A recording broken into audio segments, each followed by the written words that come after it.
Welcome back to ECE 442-542.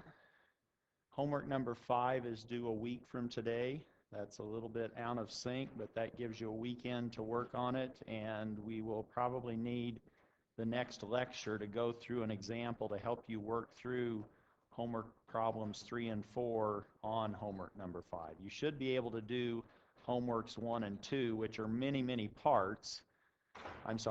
Problems 1 and 2 on homework 5. There are several parts to each of those. You should be able to work those 2 problems on homework number 5. Exam number 3 is not that far away. That's on April 15th. And after that, we have the final. Oops, I keep forgetting to mention, if you are in the 500 level, you do have a project that is due. So be aware of that and make sure that you're thinking about a project for the class and read the background for that. I have also posted for you to read and to try to digest this controller design approach that we will be trying to get into today, which is the direct design method of Ragazzini.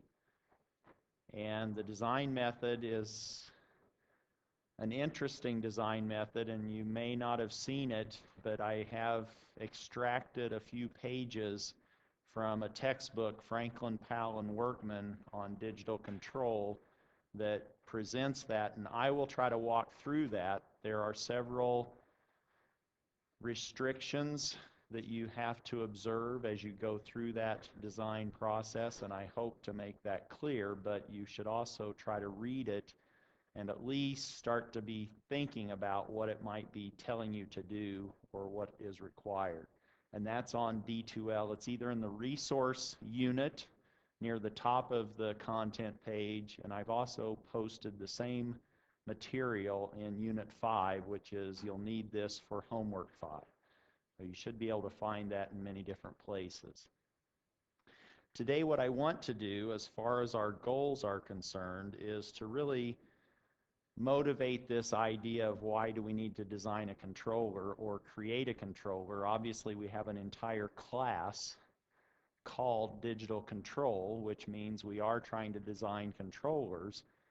Now that we're more than halfway through, we can start to design controllers, and let's now see what some of the motivations are behind that. We'll compare open loop and closed loop connection or interconnection structures. What are the pros and cons of those 2 different interconnection structures? What are the benefits of feedback?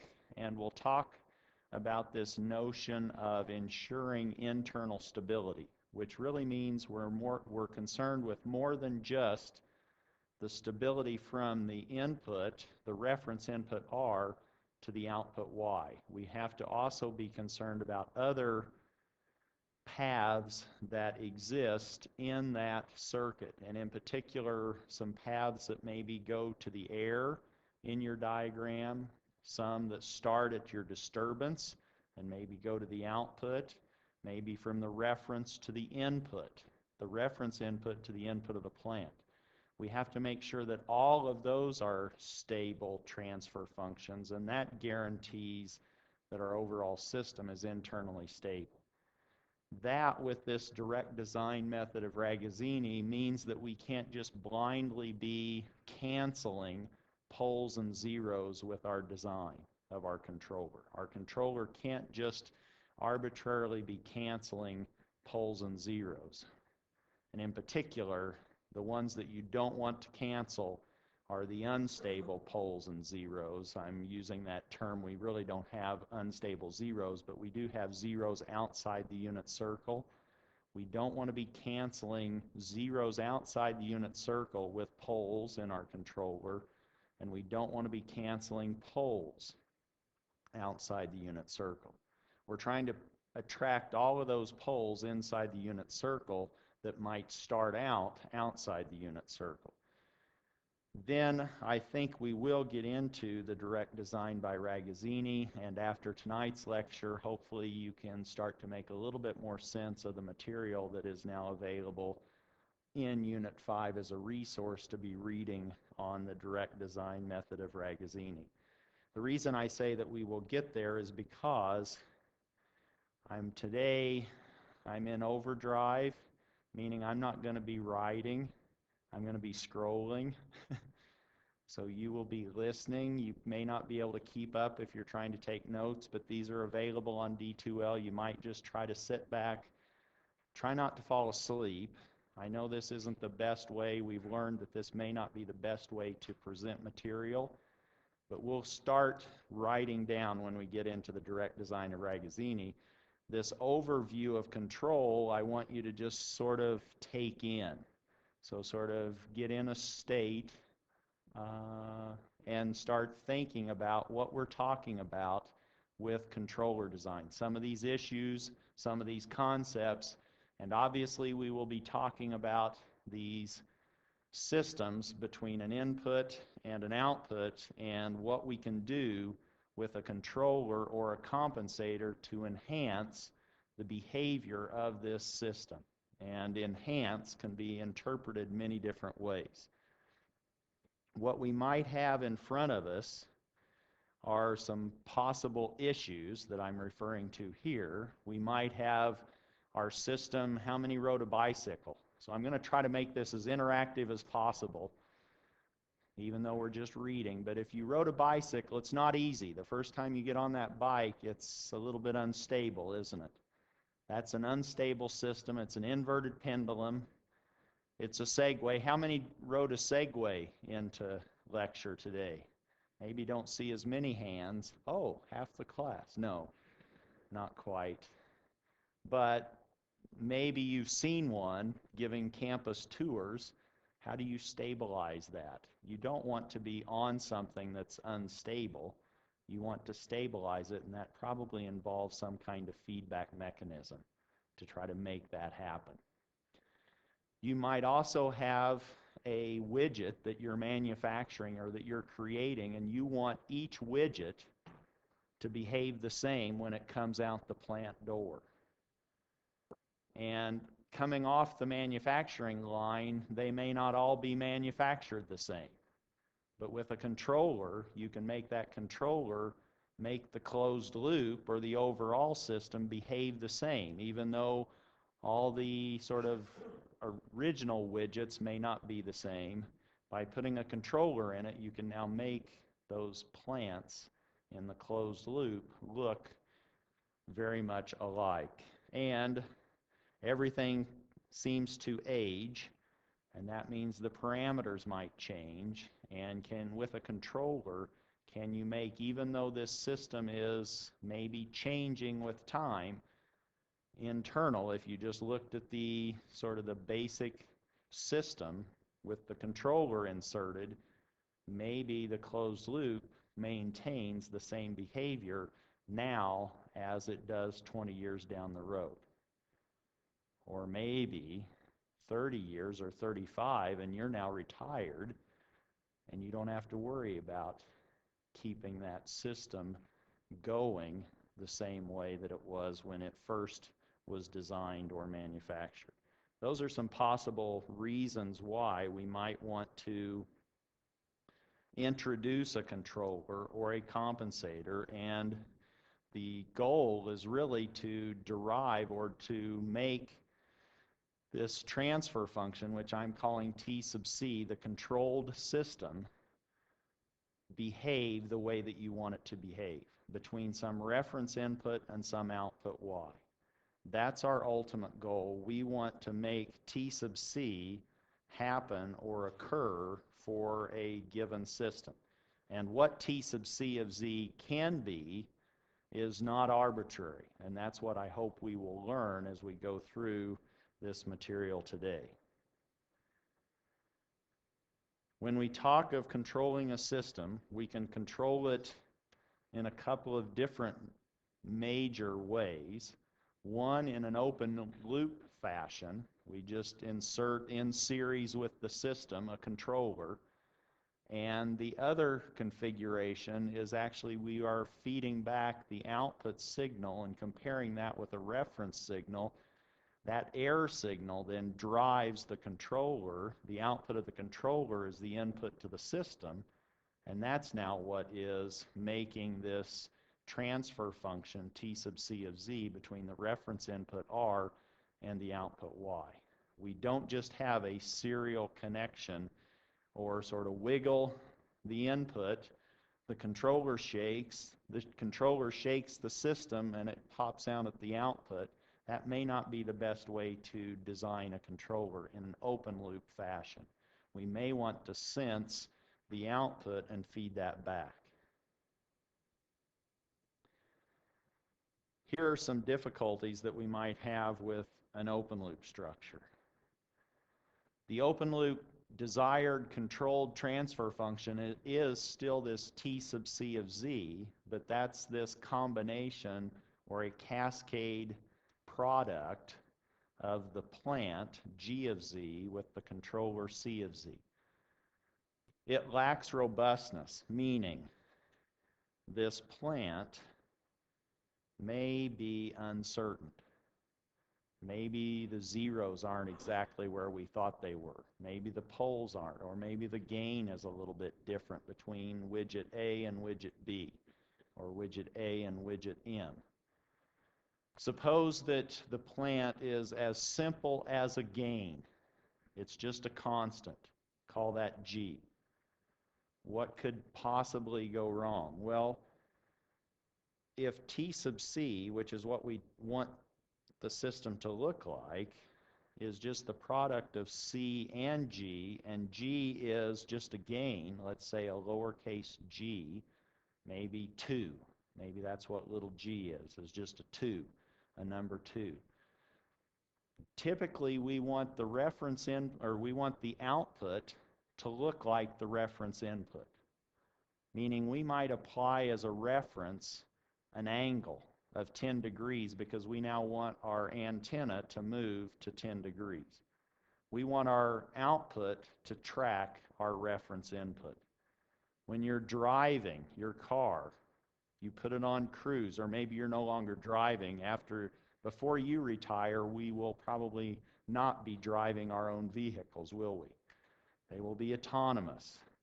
We can be doing something else. We can be legitimately putting on our makeup and not be scaring the driver next to you in the morning because their car is well behaved, or maybe you're eating your breakfast or enjoying your morning paper, something, maybe just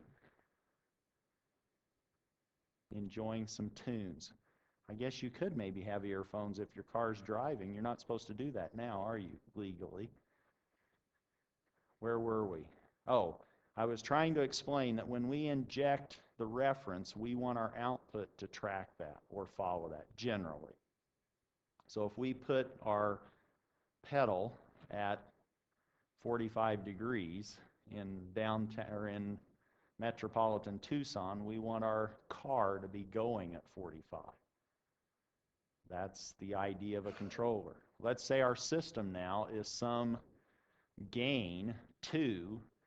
Then if we want our output to track our input, our controller could just be as simple as inverting that gain.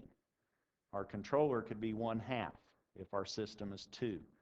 And then we have a unity transfer between the reference and the output, and obviously the output is going to look just like the input. In this open loop configuration, if the plant is 2 and your controller is 1/2, you put in 10, the output's going to go to 10. That seems to be pretty good. The problem with that is robustness, meaning what if G is not G, but it's G bar or G hat? Now instead of being 2, it's 3. Now instead of going to 2 when you inject 2, it's going to go to, well, that's a good question. What's it going to go to? If your plant is now 3, your controller is still 1/2, you put in, what did I say? 2? Got too many 2s. 2s are wild here, and we're not even in Vegas. What's your output going to be?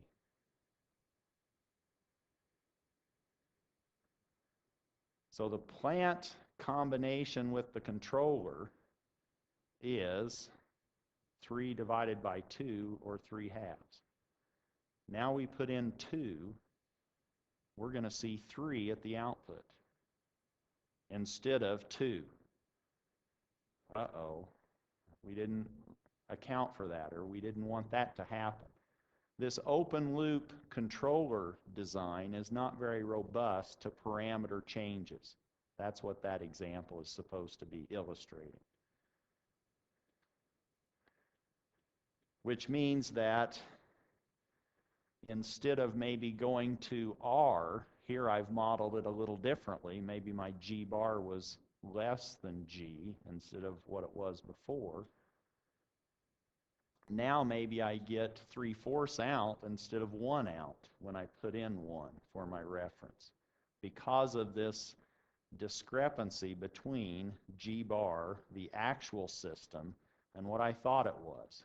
I thought it was G. That's why I designed the controller to be 1 over G. It faked me.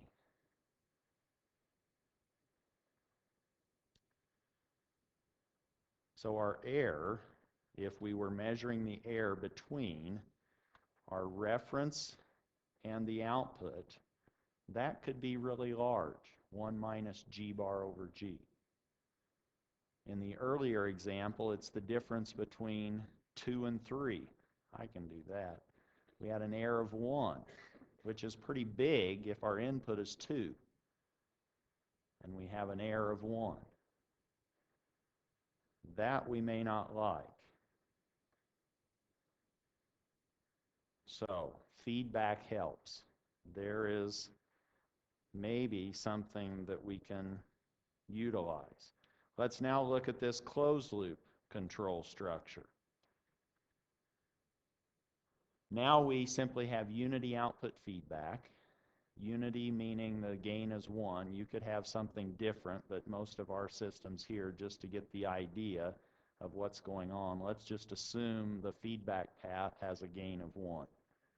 We are now comparing the output Y with the reference input R, generating an error, and the controller responds to that error. When it responds, it produces an input that drives our plant G. And hopefully, if we do the design properly, Y might look something like R, if that's our objective, and most of the time that is the objective. We want to design C, our controller, to make Y behave the way we want it to behave when we introduce a reference input R. And I hope everyone remembers the cheer for the closed loop transfer function. And if you don't, you can just do the block diagram algebra and derive that the closed loop transfer function between R and Y is that forward gain G times C, GC, over 1 plus GC, where the plus downstairs is a result of the negative feedback. All of that's the algebra. So our cheer says you want the closed loop transfer function in this configuration with unity output feedback. It's GC over 1 plus GC.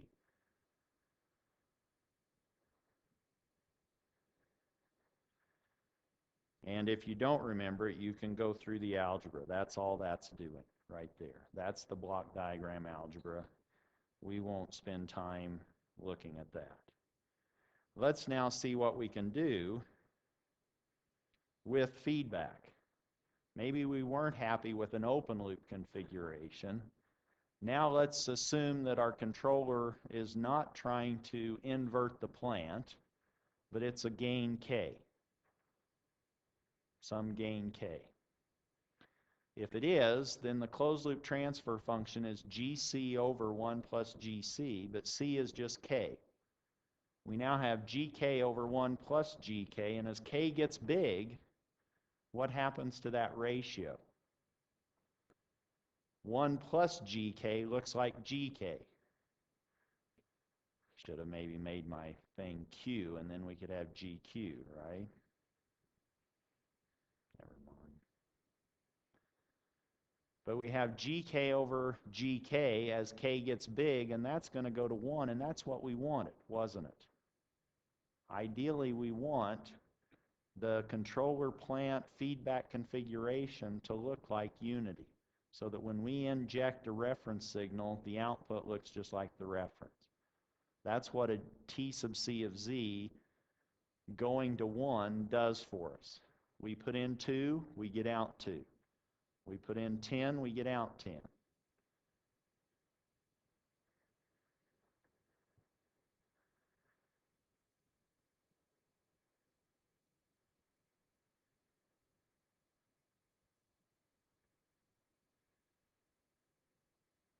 Are we reading?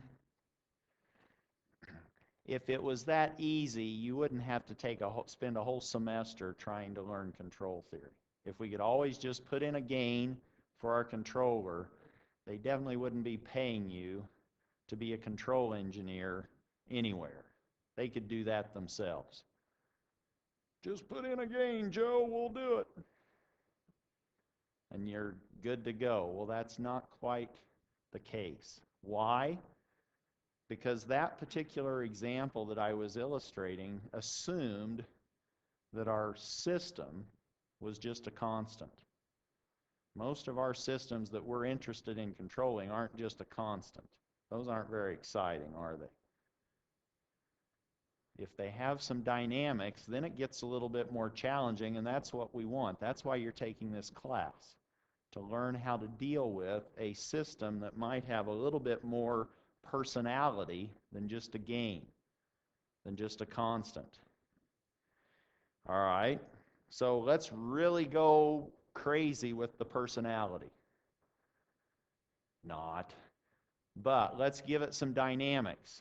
And the dynamics that we're going to give it is assume that the output is just a one-step delay of the input. That's some dynamics. It has some delay.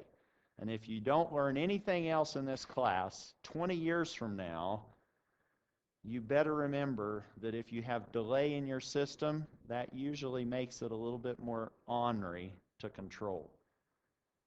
You know that from experience, right? If you had a lot of delay between what you're feeling while you're riding the bike and the way you respond, it might not be very easy to control that bicycle.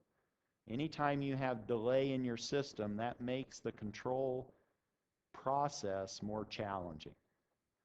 Let's just look at a simple case where we simply have a unity gain. I'm sorry, a one-step delay. That's our dynamics. And this is a little different than a continuous time system, isn't it? Now all you're doing is taking the input, putting it in your pocket, holding it for one sample period, and then releasing it. You're just a memory. That's all we have for the dynamics. Let's see what happens. But now we want to do it in a feedback configuration because we've already learned that maybe open loop isn't the best. So let's see what happens in a closed loop setting. Let's just put in a very basic input, reference input. Let's just let it be the unit step. It's 1, starting at 0, and for all time thereafter. What would we ideally like the output to be?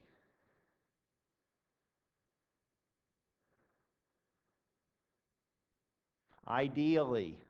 Don't solve the problem, but what is our goal? If we put in 1, what would we like to get out? 1. We'd like to just get a copy of what we put in. That's the goal. That's the ultimate goal, usually. Let's just see what happens in this system where let's just assume our controller is pretty basic. It's a gain. It's fixed. And we put in a reference input of 1. Let's see what happens. All right. The reason I'm doing this is because the math isn't very difficult. Y of 0. By definition, y of 0 is u of minus 1. What's u of minus 1? Well, u of minus 1 is just a scaled version of the error. The error I've circled with a highlighter in yellow. U is always just a gain scaling of the error, and the error is just the reference minus the output. In this case, u at minus 1, which we need to figure out what y at times 0 is, u at minus 1 is k times r of minus 1 minus y of minus 1. But what's r of minus 1 if r is a unit step? 0. Y of minus 1, we haven't excited the system, it's 0. So we have k times 0, that's 0. Y of 0 is then equal to 0, which is u of minus 1. We've already put in a 1, but we're not seeing it yet, are we? At the output, at time 0. But at time 0, r is now 1. We haven't seen anything at the output. Let's follow this along. U at time 0. We just computed u at minus 1. Now u at time 0, because we need u at time 0 to get y at time 1. Because they're related just by an advance or a delay, however you want to look at it. U of 0 is k times r of 0 minus y of 0. R of 0 is 1. Y of 0 we just computed. This algebra gives us then that u at time 0 is k. Now at time 0, u of 0 becomes k. That tells us what y at time 1 is. Y of time 1 is just going to be what you were holding in your hip pocket one time step before with the input u. Y at time 1 is now k. Y of 0 was 0, y of 1 is k. All right, now what's y of 1? I'm sorry, u of 1. We know what y of 1 is. I just told you, that's k. Now we can find u of 1. U of 1 is k times r of 1 minus y of 1. R of 1 is now 1 all the time. Y of 1, though, is now k,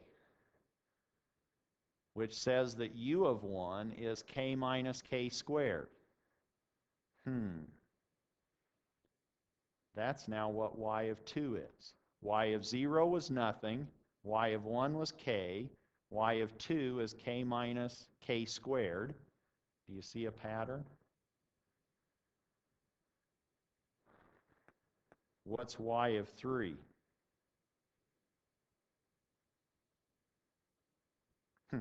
Answered my own question.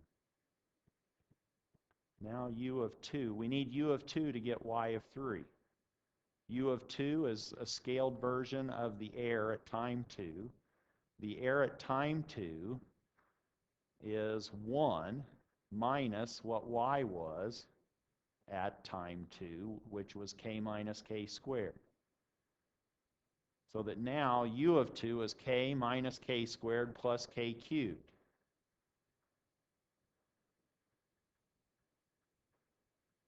So that y of 3, so we had k, we had 0 for our output, then k minus k squared, then k minus k squared plus k cubed, and it just keeps going and going.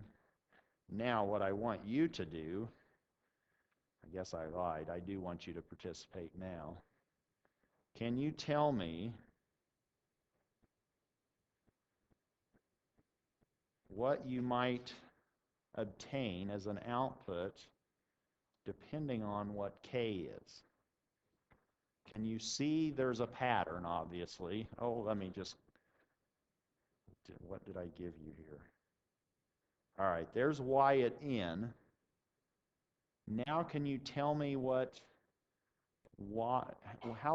is y going to do based on k?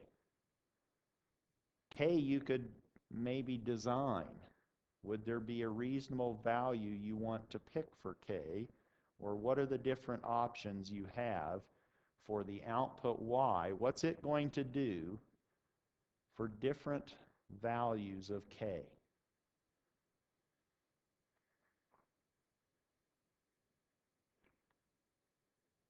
What's going to happen?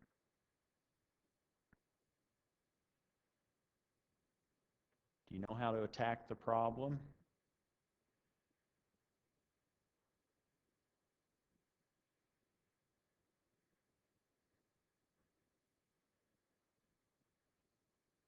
You probably,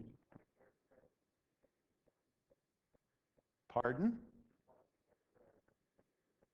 Yes, so I just want you to characterize the system behavior for different values of gain k. And what are these sort of different values of k? Do you have to worry about every infinite value of k, or can you start to categorize classes of k or ranges of k? Do certain ranges of k make the output behave differently than other ranges of k? Meaning, if you were at home, you don't have any games to worry about, and you wanted to play with this, maybe you just start putting some numbers in for k, right? Is just a number. If you put in k equal to 0, what's that going to do? 0. What's that going to do in your system? Nothing, is it? You're going to have 0 out no matter what you put in. That's probably not what you want. So k of 0, 0 gain in this feedback configuration, okay, that makes sense. We don't want to put 0 gain in this closed loop configuration. Can we try some other values for k? If we were thinking digitally, 0, 1, let me try 1 for k. Since this is digital control, we don't have to make our gains digital, but suppose we were, what happens now if k is 1? It just bounces, doesn't it? Does it have a final value? The y? Somebody else is bouncing. Their phone is bouncing. That doesn't have a final value, does it? It just rattles between 1, -1, 1. No, what? 1, 0, 1, 0, 1, 0, doesn't it? If k is 1. What if k is less than 1?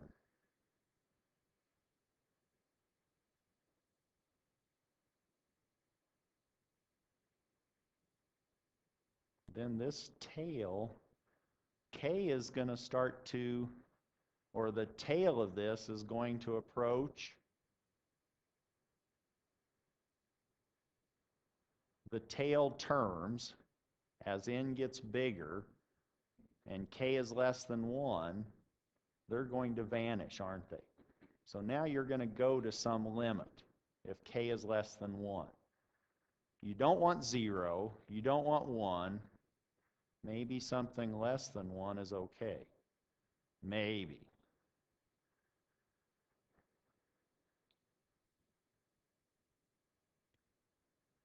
But if k is bigger than 1, it's not going to work, is it?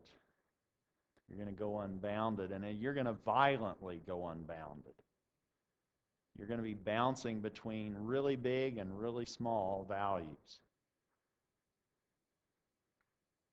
Oh, we just said that big K was good because then we could approach 1, but that was when our system didn't have any dynamics. Well, that's good because that's why you want to be here, so you can learn how to control a system. It's not trivial. That's the point. If it was trivial, you wouldn't want to be taking a semester to learn a trivial concept. So the takeaway is that a large gain doesn't fix everything. It fixed the constant plant, but then we introduced some dynamics, and that was pretty trivial dynamics we introduced, just a one-step delay. Then a big gain was disastrous. So there's more to it than just playing with the gain for a controller. What can we maybe accomplish? Closed loop controller feedback can be helpful. We can stabilize the bicycle, inverted pendulum, an unstable system. We could change the system behavior. And anytime you're dealing with control problems, you're probably having to do this trade-off. A trade-off between transient behavior and steady state accuracy. Steady state accuracy is what's happening at an infinite time. And what's an infinite time in this class? 5 time constants, which if you have a fast system, infinity is not very far away, is it? Is that clear? You reach steady state in 5 time constants, that's infinity. But you want to now trade off that behavior. Maybe you want your error to be 0.1, and you want really nice transients, maybe very little overshoot, maybe a reasonable settling time, maybe you don't want, or maybe you want a fast system, which is a quick peak time. But you're typically having to trade those two pieces off. This difference between improving steady state accuracy and improving transient behavior. Those are the trade-offs that you usually have to work with. Meaning, before you tweak your controller or play with designing a very good controller, you might be seeing this green trajectory for your output when you put in that blue dashed line. You may apply 10, and maybe you wiggle around and you eventually settle at 4.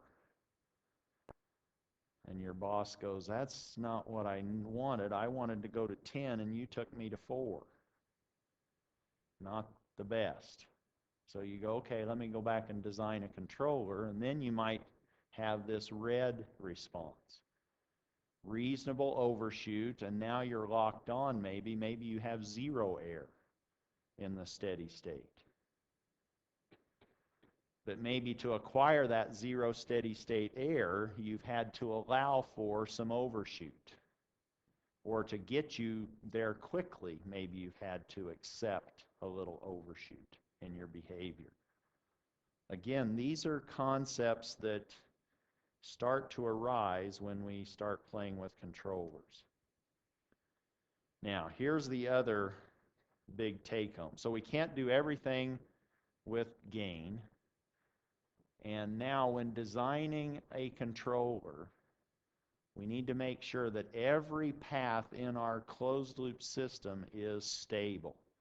What we are calling the system is internally stable. That's what we want to preserve, internal stability. So not only do we want this transfer function between the reference input and the output to be nice, but we also want our system to be internally stable. For internal stability, we need the following to be true. Here is our generic transfer function, or let's say interconnected system, and we can identify many, many, many different transfer functions in this closed loop system. One of those is between the reference input and the error signal, E. We want that to be well behaved. We want that to be stable. And that transfer function is 1 over 1 plus GC, or 1 over 1 plus CG. We're assuming we're dealing with single input, single output plants and controllers, and so those commute, those transfer functions. We want that to be stable, to be BIBO stable. Is it clear what BIBO is? Bounded input, bounded output. You put a bounded input in at R, you want your error signal to be a bounded output. That's one of the transfer functions you want to be stable, to preserve internal stability. Another one is if you now excited your system with a disturbance, you want the transfer function between the disturbance D and the output Y. Because it's a closed loop, it's not just G, and R to E is not just 1. There's a transfer function in there.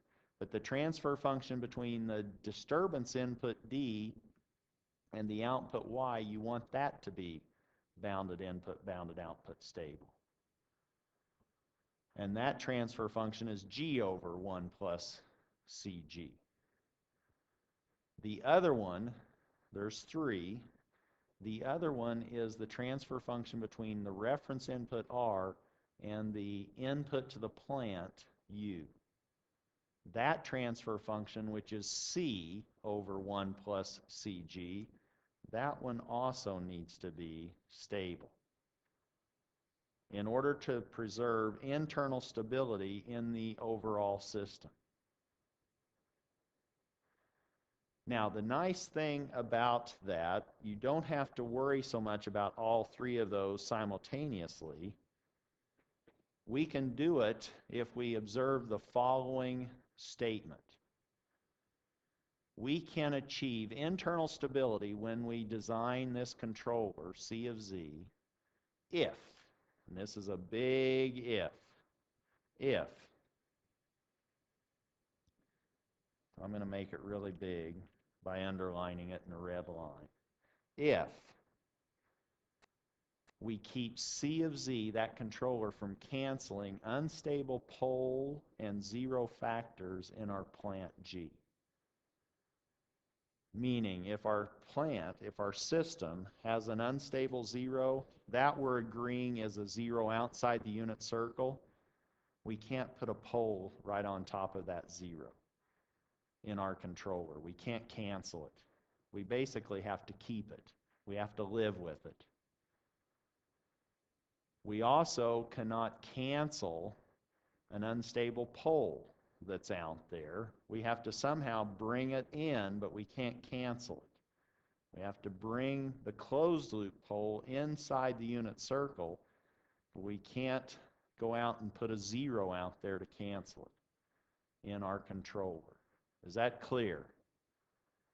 This will cost you 200 points out of 25 on an exam if you start canceling unstable poles and zeros with your controller. Okay? That's a no-no. That's why I put that red underbar there. Now you can start to take out a paper and pencil. Now we're ready to start getting into this direct design method of Ragazzini. Tonight you can just go home and try to pronounce it. Ragazzini. Don't eat it, but pronounce it. Okay? Yes?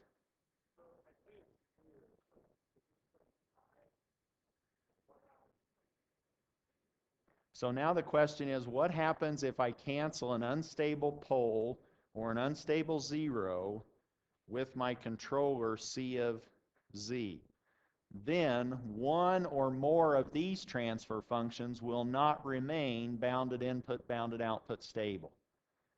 And if that's the case, then you don't want to be putting in a bounded reference, say go to 10, and then your error blows up, because your error is driving your system.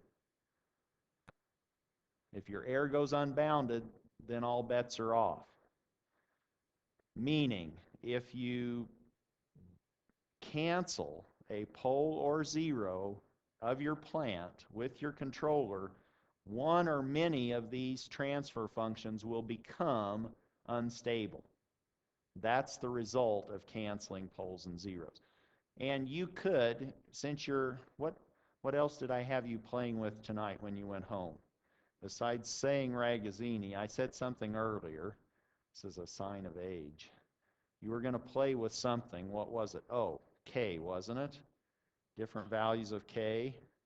Now you can look at these transfer functions for a particular scenario where maybe G of Z, give it an unstable pole, and then say, I'm just going to cancel it with an unstable 0 in C of Z, and see what happens.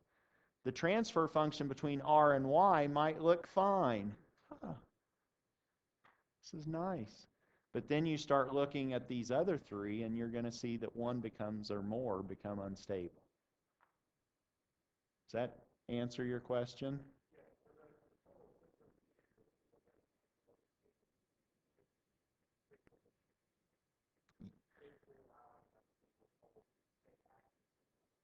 Yes. So you are, if you just looked at this, if you sort of erased D, and G had an unstable pole factor, and you canceled it with C, you're going, oh, everything looks fine. It looks like I'm good to go. But these others are going to come back to bite you, these other transfer functions, and that's what's going to hurt you. Okay? So that's why you want to preserve internal stability, and to do that, you just ensure that you don't go crazy with your controller C of Z. By going crazy, I mean by allowing it to cancel unstable poles and zeros in G of Z. Let's now see if we can walk through some of this direct design method of Ragazzini. The very first step is we want to create or build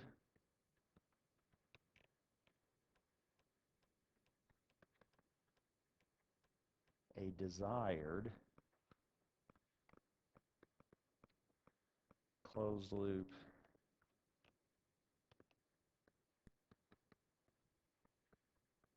transfer function. Now, the earlier part of this lecture, that was sort of for your own edification, your own benefit. Now, this is what you'll be held responsible for on the exams. That's why we've slowed it down a little bit. You need to make sure that you're clear on what's going on. Now, how would you maybe design T sub C of Z?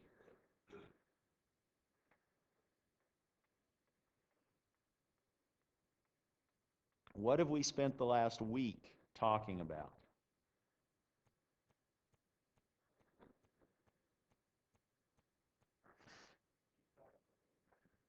Peak time, settling time, percent overshoot, transient behavior. What influenced that transient behavior? Closed loop poles or pole locations. That might be what you put in the denominator of T sub C. That might guide you in your selection of your denominator for T sub C of Z. Just as a heads up, I think the problems on homework 5 aren't even going to be that involved. I'm just going to say, put all your poles at the origin. That's what we will refer to as a deadbeat response. It beats the response dead in a finite number of steps. That means you quit wiggling after a finite number of steps. At the sample points, you stop wiggling. So when I say a deadbeat response, that means you want T sub C of Z's denominator to be Z raised to some power, whatever the order of your system is. Z to the 5th. So you have 5 poles at the origin. And what's the origin? That's like a really fast response, isn't it? And after 5 time steps, your response will stop shaking. Your system will stop shaking. It may not be 0, but it'll quit moving. Maybe it gets stuck at 1/4 or gets stuck at -1/2, but it quits moving around after 5 time steps. If I say a deadbeat response, You don't have to worry so much about settling time, peak time, rise time, percent overshoot. Oh, he wants a deadbeat response. I want all my poles and my closed loop to be at the origin. Then you just have to worry about the other restrictions. But this, creating a desired T sub C, can be guided by those transient specifications relative to pole locations in the Z-plane. What you have to remember, though, is that we can't just do T sub C of Z willy-nilly, meaning we have to maybe incorporate some constraints or certain restrictions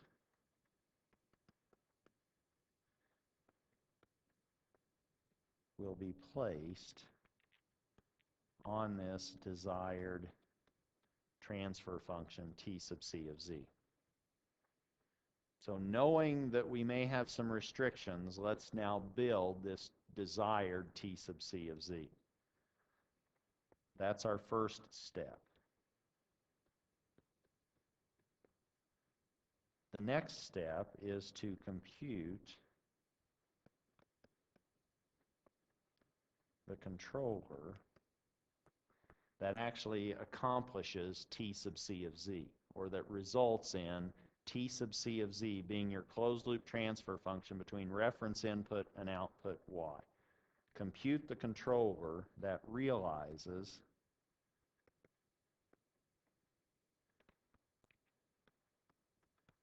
T sub C of Z, where T sub C of Z, is coming to us from our cheer, isn't it? T sub C of Z is just this G of Z, C of Z, over 1 plus G of Z, C of Z.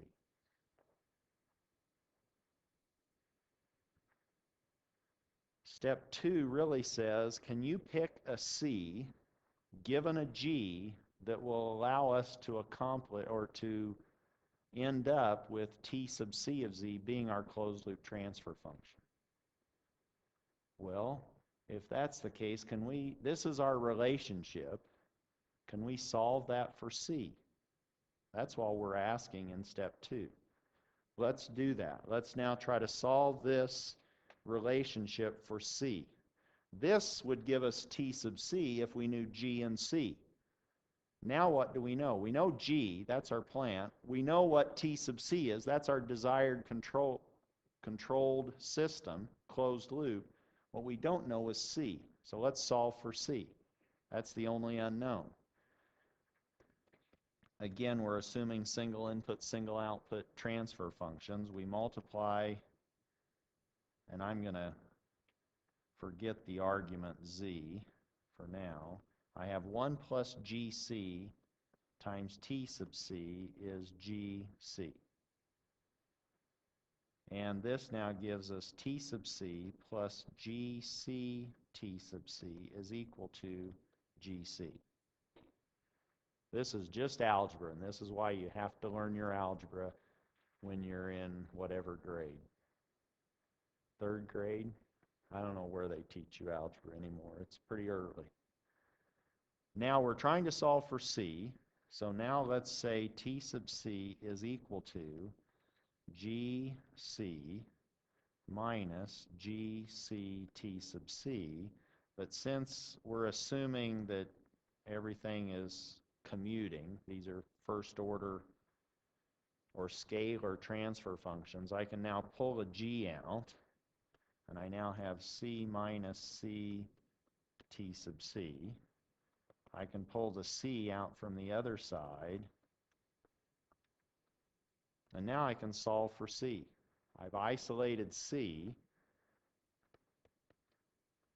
so that now I can say the controller that I want needs to be 1 over G of Z. That's coming to us from that guy by dividing both sides by G times 1 minus T sub C, all times T sub C of Z over 1 minus t sub c of z. And this, you don't have to rederive this formula. I've already derived it. You just have to use it. This is now the direct design formula. And what it's wanting to do, ideally, initially, what's it wanting to do? It would like to invert the plant. That's what 1 over g of z is saying.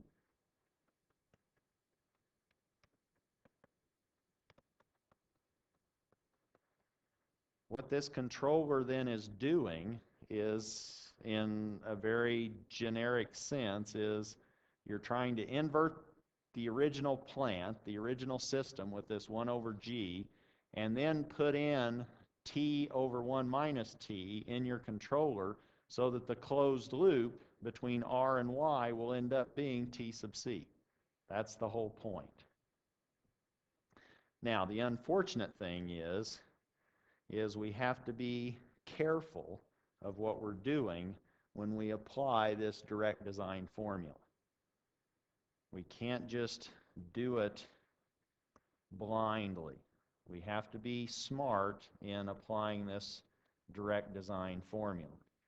And by being smart, I mean there are restrictions that are imposed on what we pick or how we pick t sub c of z, the desired closed loop transfer function.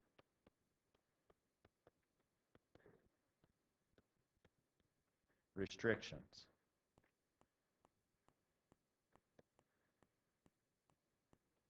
And the first one really is c of z cannot do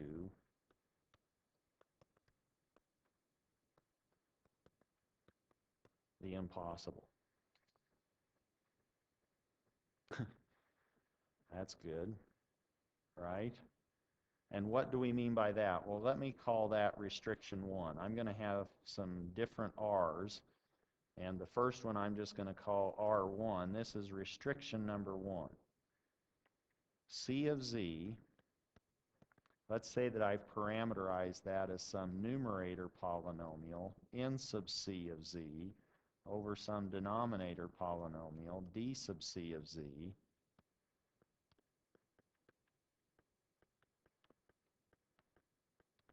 That must be causal. Or another way of thinking of that is that this controller, c of z, cannot have a pole. And what's a pole? Well, a pole is any value of z that causes c of z to go unbounded. We do not want c of z to go unbounded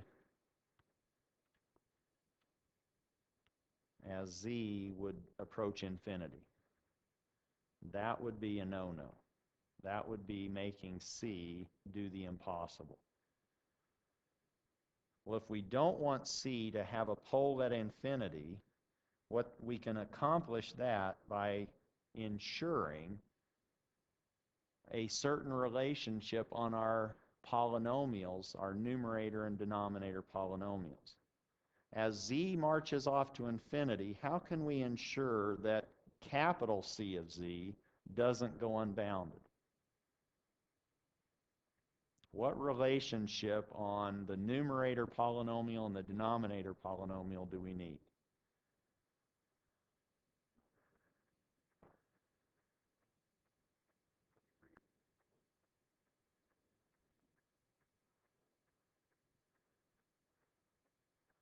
Do you see there has to be some relationship between the degree of the numerator and the degree of the denominator? If this went unbounded as z marches off to infinity, what does that mean? You'd kind of want a z hanging by itself, wouldn't you? If you divided d into z, you might end up with a z. Then it would go unbounded as z marched off to infinity, wouldn't it? Capital C of z. So you need more, at least as many poles as you have zeros. You want the order of your denominator to be at least as large as the order of your numerator. Is that making sense? You want the degree of your denominator to be at least as big as your degree of your numerator. So to make this restriction hold, or to preserve this restriction for C to be causal, we need the degree of the denominator polynomial, d sub c of z. Maybe I've got too many square brackets, so let me make this, whoops, what am I doing? This needs to be greater than or equal to the degree of the numerator. Let's just show ourselves why that's important. So let's give an example, a counterexample, or an example of this being violated. Example of violation of that restriction. Or what if the degree of the denominator is less than the degree of the numerator? That's an example of the violation.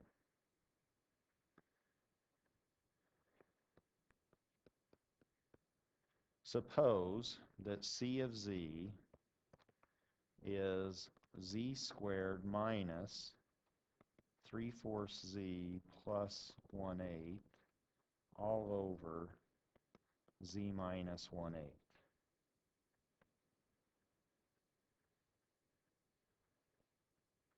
Now, what I want you to realize is that I'm not playing with values of z that are crazy to begin with. What are my roots of the numerator? Can you see those by inspection?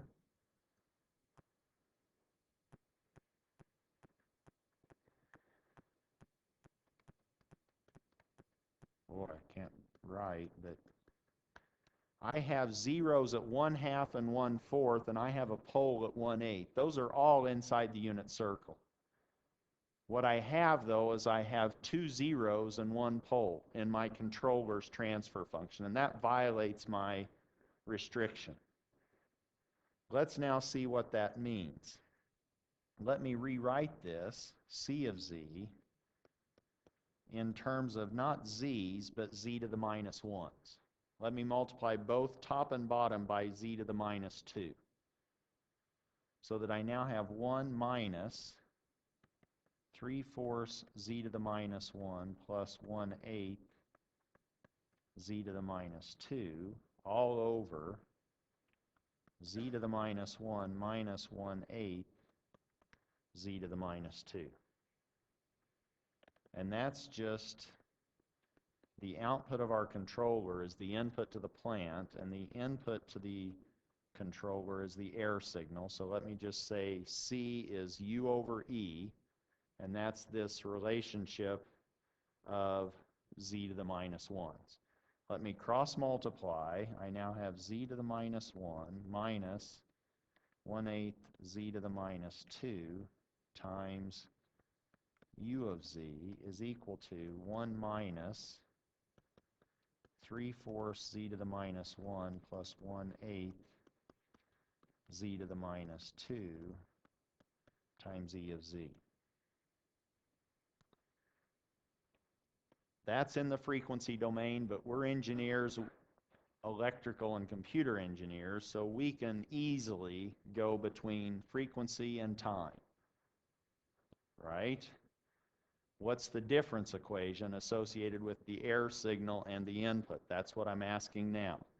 Now I have u, little u, at time n minus 1 minus 1/8 u of n minus 2 equaling e of n minus 3/4 e of n minus 1 plus 1/8 e of n minus 2. Do we see a problem here? We have the input to the plant, U, that's a function of the error, and the error, ERROR, I was talking to somebody about the error, and they go, oh, compressibility of air, AIR? And I said, no, no, no. The error signal. Oh. The input to the plant is a function of previous inputs and the error of the system. But what's the time relationship between these? I need the error now to determine the input. Well, maybe what I could do to make this more intuitive is I could adjust the indices all by 1, and then I would have U of n minus 1/8 U of n minus 1 is equal to E of n plus 1 minus 3/4 E of n plus 1/8 E of n minus 1. Is everybody okay with that? Which would mean the present input U into the plant depends on the future air. We don't have the future air, do we? That's non-causal. This restriction keeps us from having a non-causal relationship between the error signal and the input. This then, compared to that, is giving us a non-causal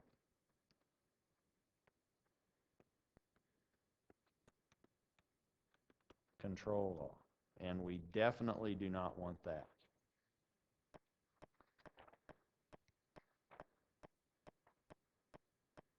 Is that okay? That's an example of violating restriction 1. Let's look at another reason for that restriction.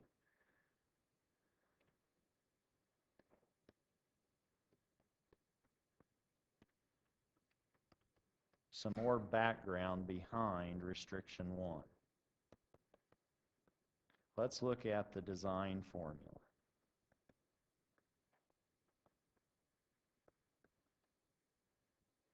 Remember, our design formula was this expression or equation for the controller, C of Z. That was 1 over G of Z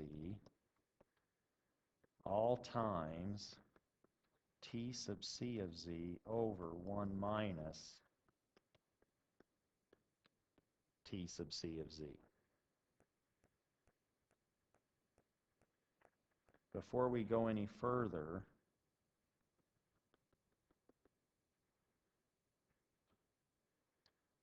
what's this look like, transfer function-wise? Or I should say, is that proper, improper, strictly proper as a transfer function? 1 minus T sub C of Z. No matter what T sub C of Z is, what's 1 minus T sub C of Z?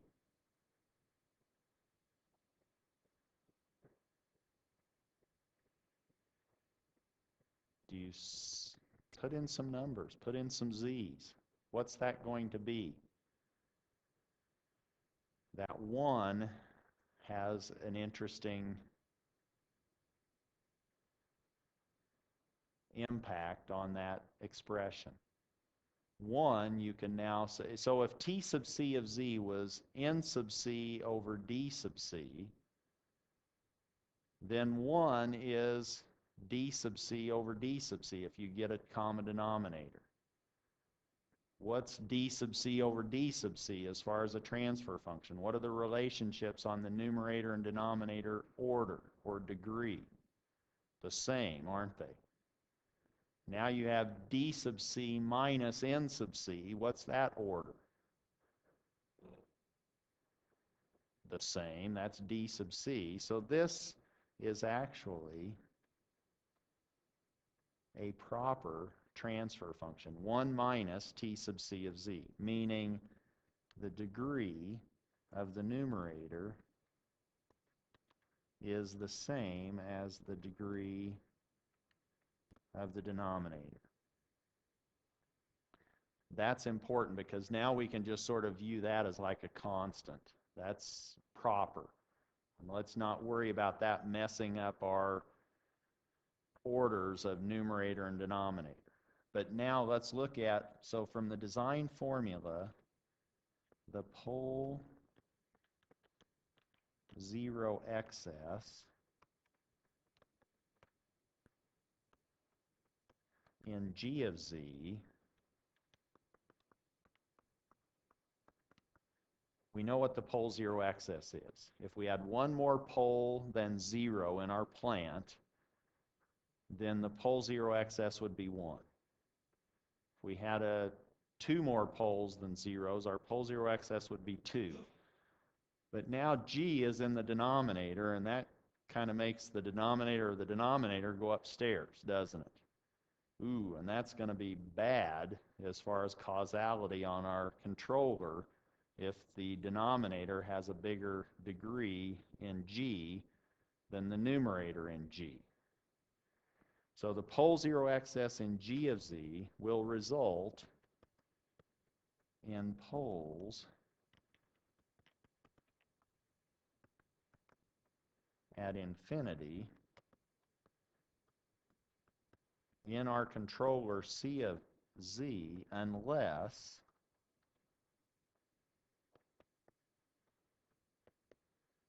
T sub C of Z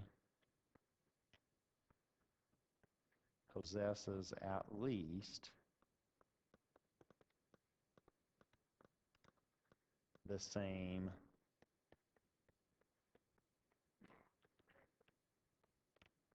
pole zero excess. That's a restriction now on T sub C of Z. Causality of the controller now is putting some restrictions on our desired closed loop transfer function, T sub C of Z. That first restriction now is placing some constraints on what we can pick or create or build for our desired transfer function, capital T sub C of Z. Another way of saying that is this restriction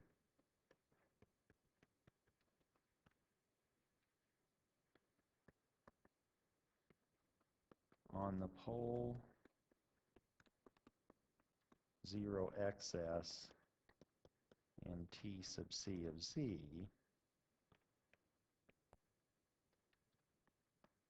makes sense. Huh.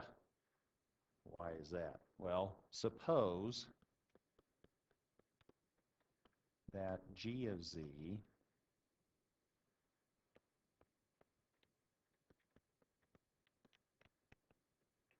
had a pole zero excess of 1. And we all know what that means. We have one more pole than 0. Maybe our denominator is 4th order and our numerator is 3rd order. Then the original system, if we just look at G of Z, what would happen to the delay between the input and the output of that system? The original system G of Z would have a 1 sample period delay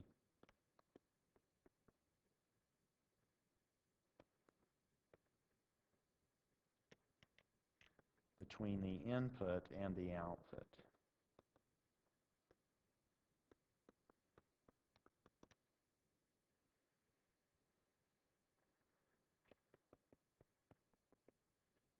Which means that forcing T sub C of Z to have a pole zero excess of 1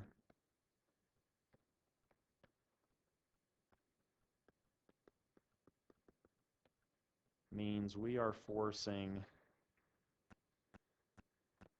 it, by it I'm meaning T sub C of Z, to have at least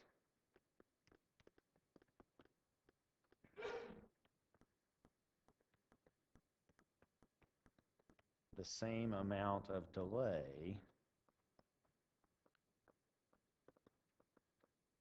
as the original plant.